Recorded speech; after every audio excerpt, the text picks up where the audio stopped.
Magandang araw po. Concast 65 inches Android TV. Ganito po yung pinadalang video footage ni ma'am sa akin. Nanginginig yung picture, flickering image. Masakit ito sa mata kung pagtsatsagaan. Buti mga ilang minuto lang nawawala na yung picture. Sa ganitong sintoma ng TV, LCD na po ang sira nito. Nang personal ko ng chinek ang TV, hindi na gumagalaw yung screen, hindi na nag-flicker. Bigla na lang nawawala ang picture, ibig sabihin lumala na yung sira. Samsung panel pa ang ginamit nito, matibay sana na klase. Medyo anak kapagtataka lang. 3 years old pa lang ang inabot ng TV na dapat sana mas matagal kasi LCD na Samsung ang gamit. Pero gayon pa man, nilagay pa rin natin yung special isolation and modification technique natin. Halos pare-parehas lang naman ang modification, may variation nga lang.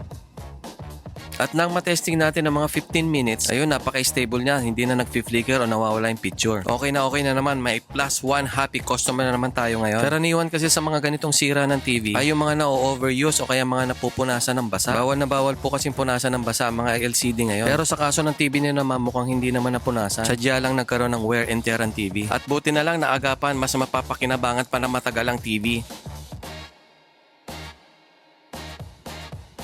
At maraming salamat po sa customer natin na si Ma'am Presi ng Quezon City. Maraming salamat po ma'am sa amin yung pinagkatawalan ang TV nyo. Mabuhay po kayo.